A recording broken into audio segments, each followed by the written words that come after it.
before I start any video, I need like a cup of tea, because tea is everything.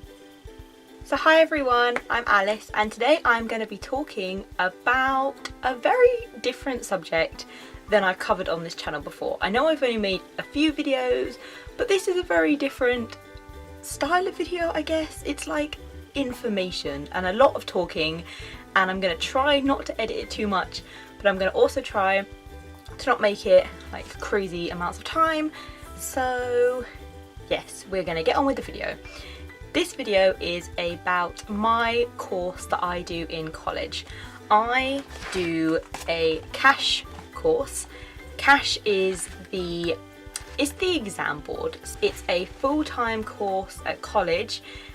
It's equivalent to 3 A-levels, but it's a course. Everyone's like, oh, is it a BTEC?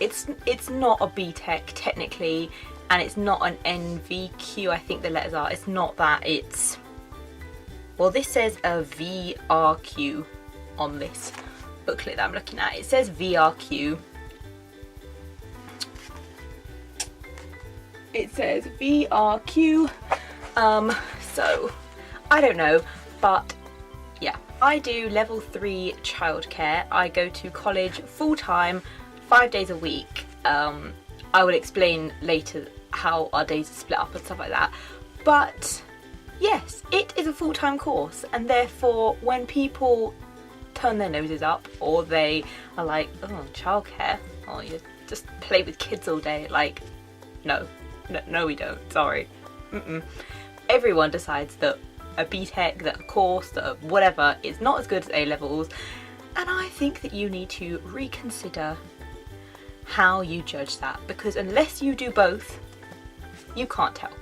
They're both extremely different, like completely different universes, so I don't know how you could even compare the two, to be honest. But yeah. Okay, so after searching the internet on my phone for ages, I have found the exact name of our course. So it is the Cash CH. Let me learn to read, Alice, that might help. So our course is Cash CACHE Level 3 Award, Certificate and Diploma in Childcare and Education, Early Years Educator, VRQ. I will put a link to that down below in case anyone's interested, but you know, you don't have to be. This could apply, I think, to many courses, definitely other levels of cash courses as well, level 1, level 2, whatever. So yes, I do have this with me because I am reading off my notes that I made, because I feel like when it comes to this course I could talk forever about it because there's so much. So I'm going to not talk forever about it, and I'm going to stick to my points that I made and hope that this video isn't crazy long. So for starters, this is the handbook that we get. You get, I think this, oh no, this goes all the way up. You get 15 units over 2 years. 8 units in the first year, and unit 8 kind of goes over to the second year as well, sort of. I don't know, our course was a bit messed up because last year was the first year of them running our course, and they didn't really know what it was all about. The course changed to make it harder for us, I guess, I don't know. Anyway, it changed, so it was a bit mixed up last year, but I thought that I would make this video in my second year now to let you guys know about it and to inform you before you start the course, because before I started I went to the internet and I couldn't find any videos on it ever, anyone talking about it or whatever. So I thought I want to make a video. I want to inform somebody about this course and what to be prepared for when you start, because I think I wasn't prepared for this course, and although I enjoy it, I think, you know, it's nicer to know what you're letting yourself in for, I think. My first point is this is a full-on course. I mean, full-on as in workload. Like I said, we're going to talk about the first year mainly, okay? First year you get 8 units, and each unit comes with this. This is the D grades all the way up to the A-star grade. So you get set a D grade and you're given like a sentence, and you have to write an essay essentially about that. So for example, C grade says explain factors which influence children's development. I mean, you have lessons, so you learn all these things, so I could instantly tell you that factors that affect children's development could be like you know, what they have to do, like what toys they get given. It could affect by their like health, could affect their development, people around them can affect development, the house they live in could affect development, like literally anything can affect how a child grows and changes. So, you know, you get taught all these things, so it's not as, if I was to read you out all of these now, you'd probably be like, what? But you do get taught them, so, you know, it's a little easier. Anyway, you get set these. So this is 1, 2, 3, 4, 5, 6, 7, 8, 9, 10, 11, 12. This is 12 essays for 1 unit, and there's 7 units that you write essays like this for.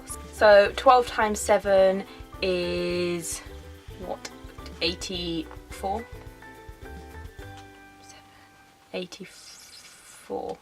I want to say 84. So like that's already 84 essays in, you know, just essays of writing work. Oh, we just passed another one there. Like this one. So this one. So but some of them have less or more or whatever. So, you know, expect a lot of essays. Expect to write a lot of essays. But these could be a page essays. They could be 2 pages. They could be like half a page. You just have to put in certain points and then you've kind of covered the essays. And then as well as those 15, as well as the 15 units, you get set 2 externally marked essays. These are 5,000 words, and they ask you different things. So like again, you'll have 2 for D grades, 2 for C grades, 2 for B grades, 2 for A grades, and then an A star one. And you do 1 in the first year and 1 in the second year.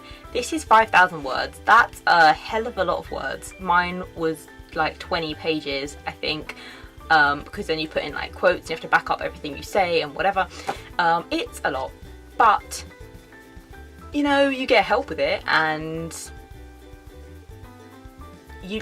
once you like learn stuff in the year, you get used to writing stuff. Like a lot of it you can kind of use what you've done in your units, you can use in your essays, so it's kind of, I don't know, am I making that sense? I'm not sure if I'm making sense. Basically you have 8 units. Oh, 8, stop saying 8, Alice. Basically you have 15 units and 2 externally marked essays, but you don't have any exams, so swings and roundabouts. Those externally marked essays you just have to write, and then they get sent off, and you don't know, you have no idea what grade you've got, none, and they get sent off and marked by outside people, and they send you back your grade. And if a D is a pass, and then anything above that is bonus, and you get, you know, more UCAS points for the higher the grade you get, obviously.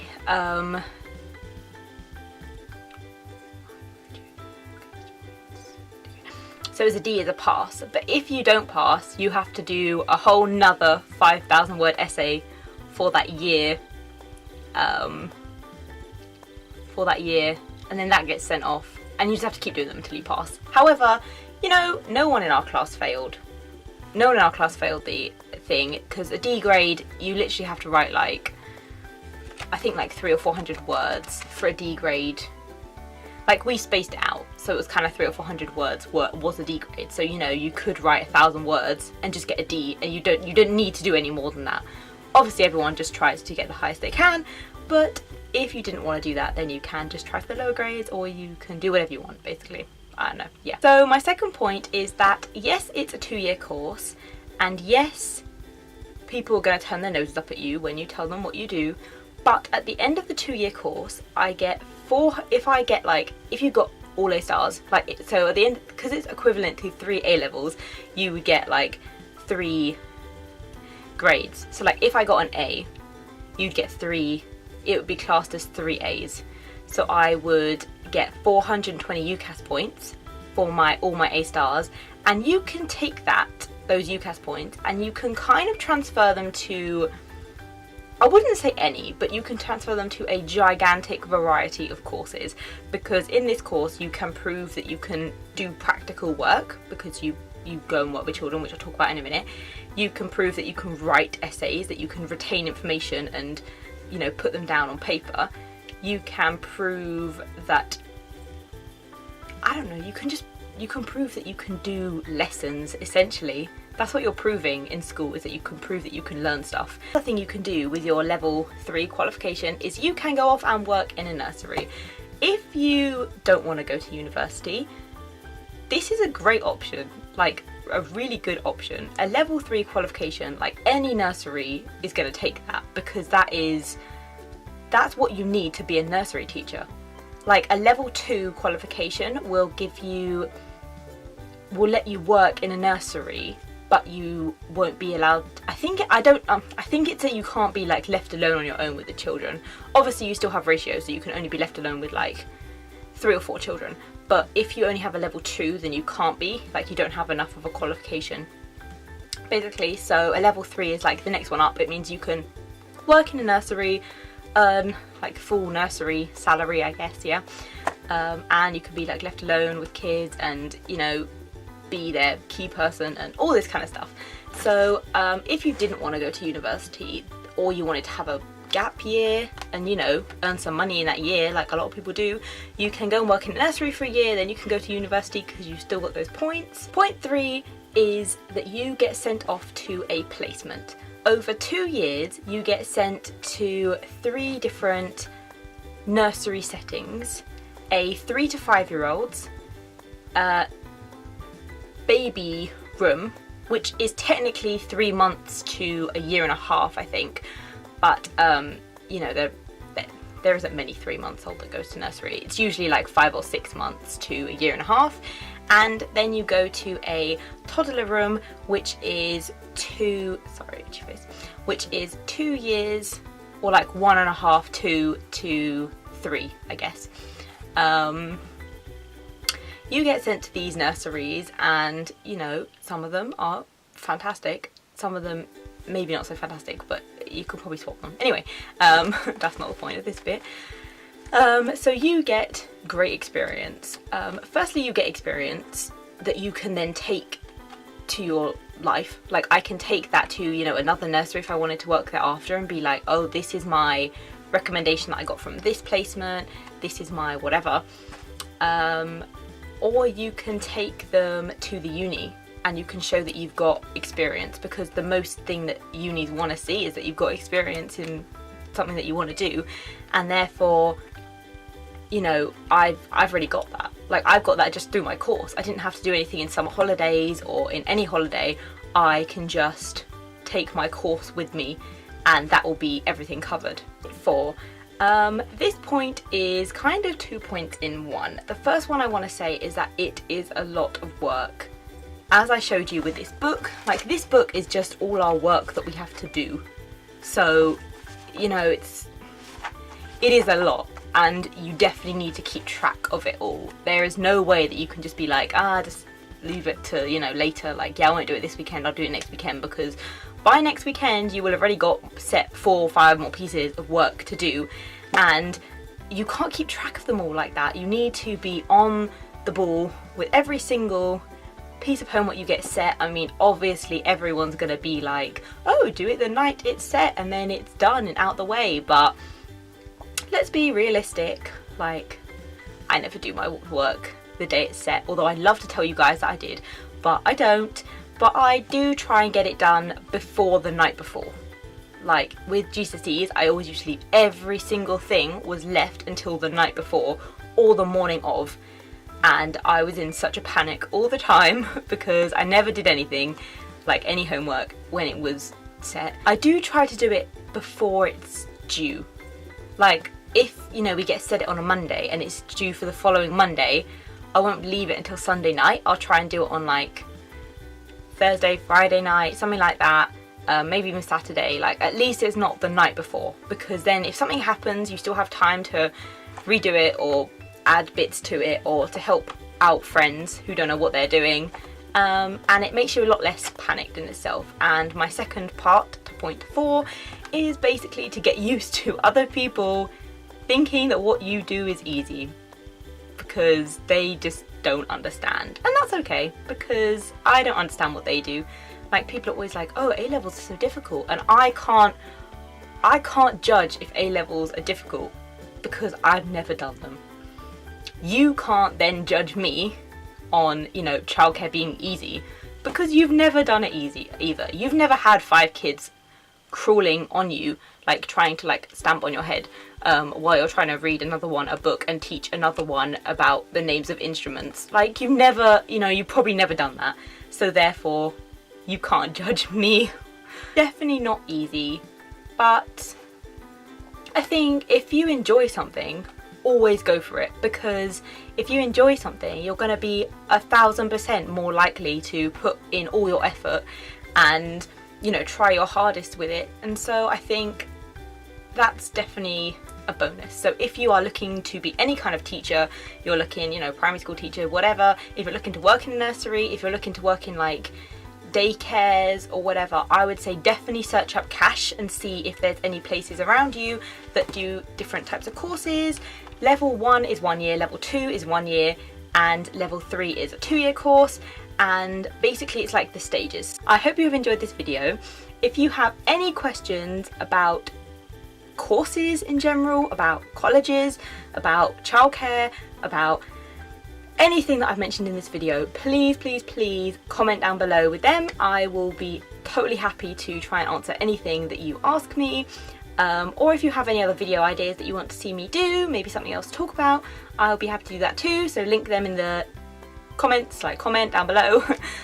Please like this video if you have enjoyed watching it, or if you've learned something from this video, or maybe it's something you're going to think about doing a course. Please like this video and subscribe to my channel to see when I make a new video and to get told about it. So I will see you next time. Thanks for watching. Bye!